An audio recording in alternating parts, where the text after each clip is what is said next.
Bonjour, Dongo, le conseiller, l'agripreneur et le promoteur agricole.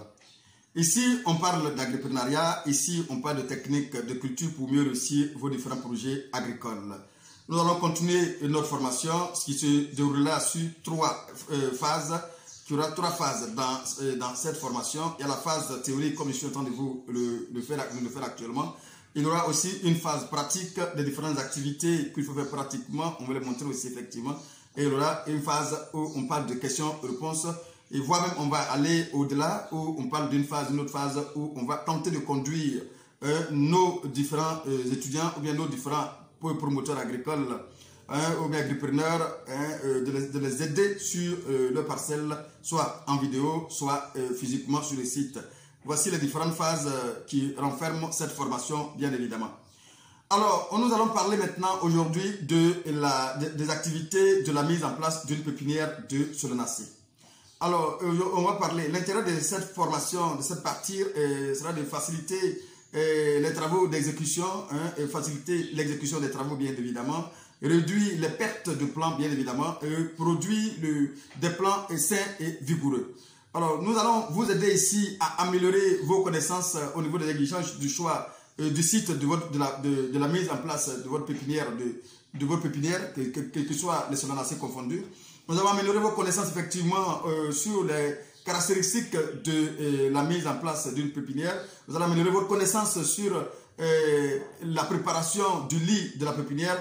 On va aussi parler de l'entretien de la pépinière de solanacées. Et on va aussi parler de l'importance du choix des semences, bien évidemment.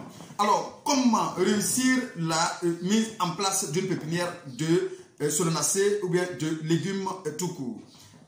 On va vous l'expliquer étape par étape tout de suite pour que vous puissiez mieux l'appliquer là où vous êtes. La tomate se reproduit bien évidemment par des graines, bien sûr. La multiplication se fait par des graines. Donc, la multiplication des plants se fait en pépinière à partir des graines, bien évidemment. La pépinière se fait sur les planches tout simplement. Les plants sont prêts à être repiqués entre 15 à 25 jours, voire même 30 jours après semis en fonction de la variété et des techniques de culture que vous allez observer. Lorsque les plants on développe effectivement entre 3 à 4 étages foliaires et atteint entre 10 à 13 cm de hauteur, on peut les repiquer à l'endroit choisi pour faire votre culture. La pépinière doit être près d'un point près du terrain à repiquer. Et la pépinière, effectivement, doit être près d'un point d'eau permanent. Je dis bien, tu coules. Ça peut être une rivière, tu coules normalement. Ça peut être aussi un puits ou encore un forage tout simplement. Mais un point d'eau permanent, éviter les eaux qui stagnent tout simplement où il y a tellement de parasites qui traînent autour. Il faut les éviter. C'est très important. Il faut placer votre pépinière toujours à un endroit bien ensoleillé. C'est très très important effectivement. Alors, la préparation de l'emplacement de votre pépinière. Alors, l'emplacement doit être de préférence en jachère, je dirais, bien nettoyer et laisser sécher puis brûler. Mais pour ceux qui veulent utiliser les alvéoles, je pense que c'est la bienvenue. Vous allez éviter toutes sortes de trucs. Je pense qu'avec les alvéoles, ça va très bien. Mais pour ceux qui peuvent aussi faire des mini-serres pour leur pépinière, je pense que c'est aussi favorable pour la bonne santé de votre pépinière parce qu'il est très important de faire des cultures avec des pépinières qui sont en bonne santé. Et ça ne sert à rien de prendre des plants malades pour les transférer sur un terrain. Vous allez dépenser votre argent et c'est pas sûr que vous allez vraiment pouvoir sauver la plante et ce sont des dépenses inutiles. C'est pourquoi il est très important de sécuriser votre culture, votre pépinière avant de la transplanter sur le terrain. C'est très très important. Alors, pour ceux qui font la pépinière sur planche à l'air libre à l'extérieur, il faut faire des planches puis concasser la motte de terre tout simplement. Et l'émierter avant effectivement de faire des sillons. Et c'est dans les sillons là, vous allez déposer votre graine, je vais dire, poké par poké. Et les planches doivent être surlevées, levées de mesure de 1 fois 0,15, c'est-à-dire 1 cm de largeur et 0,15 cm de 0,15 mètres de hauteur, tout simplement. C'est-à-dire, ça veut dire 1 mètre de largeur et 0,15 mètres de hauteur. Alors, ce qu'il faut, c'est très important. C'est-à-dire, l'épaisseur doit être 0,15 et la largeur doit être 0,1 mètre. La largeur doit être 1 mètre, tout simplement. Alors, une fois, pour ceux, je précise pour ceux qui font leur culture à l'extérieur, bien sûr, une fois la planche constituée, il faut passer maintenant à ce qu'on appelle la désinfection. La désinfection peut se faire de manière biologique, tout comme ça peut se faire avec des produits chimiques, tout simplement. Alors, dans le cas où vous décidez de faire la désinfection avec les produits et avec les manières naturelles, je dirais, il faut prendre de l'eau très bouillante, tout simplement, que vous allez utiliser pour désinfecter votre planche, tout simplement. Avec la planche déjà effectuée, vous allez prendre de l'eau, au moins 5 litres de l'eau bouillante pour 1 mètre carré, au mètre carré, par mètre carré pour désinfecter votre culture. Tout simplement. Il y a aussi de l'eau de javel on peut se servir de l'eau de javel aussi effectivement pour désinfecter votre culture tout simplement. Alors, pour celui qui veut vraiment utiliser l'eau de javel, il faut 1 kg de l'eau de javel granulée dissous dans 5 litres de l'eau. La solution obtenue, vous prenez 1 litre de la solution obtenue que vous allez bien évidemment verser dans 200 litres d'eau et vous allez puiser cette eau-là pour arroser votre planche déjà effectuée pour traiter la planche tout simplement. Enfin, lorsque vous finissez de traiter votre planche, tout simplement, vous allez aussi fermer avec un film de polyéthylène noir pendant 21 jours et c'est 21 jours après, vous allez revenir dessus pour enlever, remuer légèrement avant de passer maintenant au sillonnage et ensuite commencer maintenant à mettre vos grains à l'intérieur. Alors, on va aussi désinfecter avec, pour celui qui décide bien évidemment d'utiliser les produits chimiques, il faut dire qu'on peut utiliser les nématocides. Les nématocides vont servir à tuer les vers de nématodes qui sont dans le sol le plus souvent et qui vont toucher d'abord les racines depuis la base et qui vont empêcher vraiment l'alimentation au niveau des racines, ce qui va rendre la plante, je dirais, rabougrie. La plante ne pouvant pas bien évidemment, ne pouvant pas se déployer ni grandir. Donc pour ce faire, on peut utiliser par exemple le diaphurant, on peut utiliser le rubis, on peut utiliser le pyrical tout simplement. On va épandre sur la planche à raison de 10 grammes par mètre carré sur la planche. On peut ajouter à tout cela des produits fongiques, effectivement, que nous allons diluer dans de l'eau. Par exemple, on peut utiliser le manège, tout simplement. On peut utiliser le Banco Plus, l'Ivori, le Psycho. On peut utiliser tous ces produits, bien évidemment, pour effectivement désinfecter notre sol, pour lutter contre les bactéries et les champignons qui seraient déjà sur cette terre-là, pour éviter que cela puisse atteindre carrément nos cultures depuis la base. Dans ce cas, il faut diluer 4 ml de ce produit-là dans 16 litres d'eau. C'est-à-dire, on va utiliser 16 ml du Banco Plus que nous allons mettre dans 16 litres d'eau. 40 ml du Banco Plus qu'on va diluer dans 16 litres d'eau et arroser la planche avec. On peut aussi utiliser les insecticides, bien évidemment, pour désinfecter notre planche.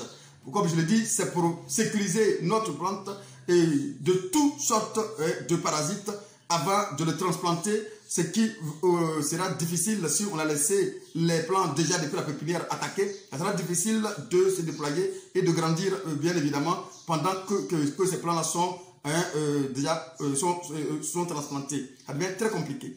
Alors dans ce cas-là, on peut utiliser des produits comme nous utilisons ici, Supercal à base de supermétrie, des produits à base de détamétrie, des produits qu'on peut utiliser, par exemple le Viper que nous utilisons ici, on appelle Viper, le Calidim, le Lambda, on peut utiliser aussi le Supercal effectivement. Là encore, on va utiliser 40 ml de ce produit-là que nous allons diluer bien évidemment dans 16 litres d'eau que nous allons prendre pour pulvériser, bien pour arroser notre planche tout simplement.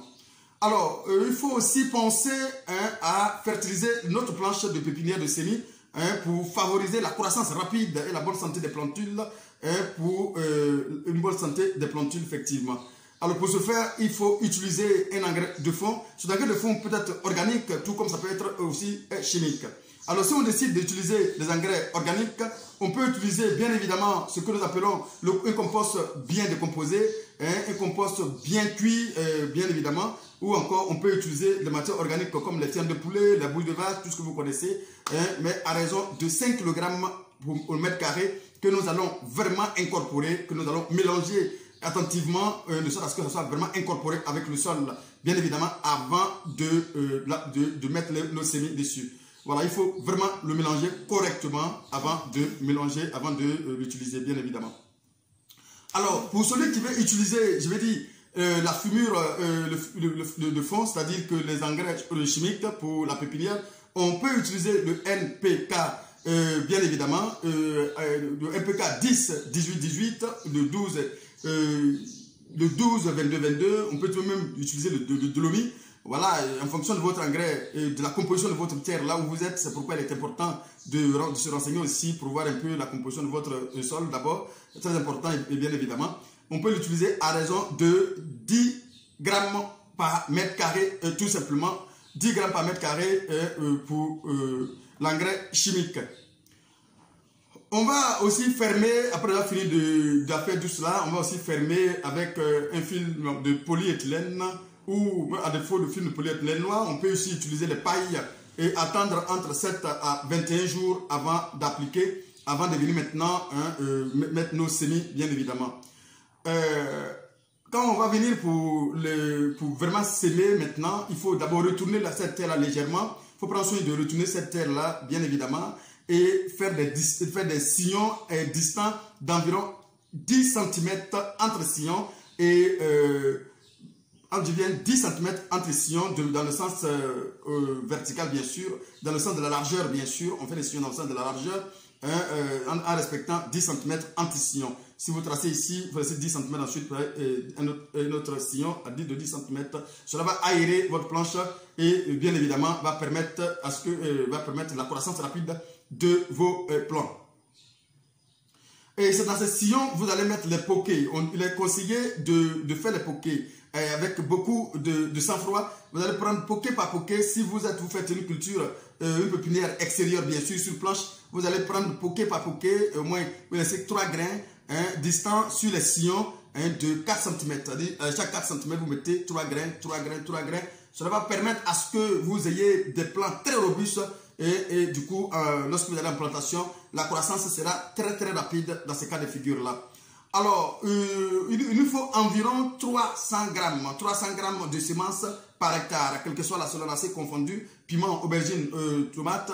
Il nous faut 300 grammes. Mais pour celui qui sait bien faire ça, la pépinière va aller en dessous, peut utiliser en dessous de 300 grammes pour 1 hectare. Donc, du coup, la quantité de semences va dépendre de la technicité de celui qui met en place sa pépinière. Donc, du coup, on peut même utiliser en dessous de 300 grammes si on sait bien faire sa pépinière, quel que soit là où nous allons faire, que ce soit dans les alvéoles ou encore culture extérieure sur les planches, bien évidemment. Alors, ensuite, arroser, quand on va finir effectivement de le faire, il faut arroser matin et soir et attendre entre 18 à 25 jours pour le repiquage. Et bien évidemment, pour les légumes, le cycle pour les légumes de 3 mois, et on peut attendre aussi entre 35 à 40 jours pour les légumes de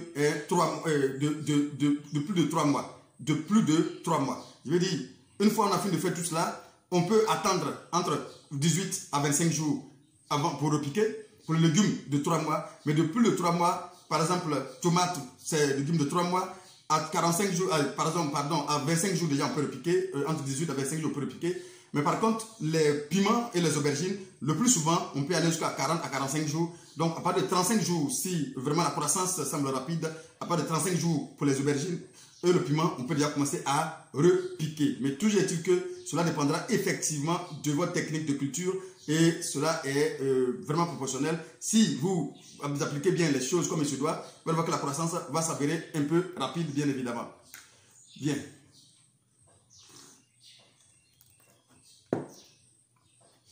Alors, nous allons nous arrêter là. Pour ne pas rendre la vidéo très longue, nous allons nous arrêter là et nous allons vous donner la suite de votre formation dans une autre vidéo. Et tout à l'heure, à bientôt pour la suite de la formation.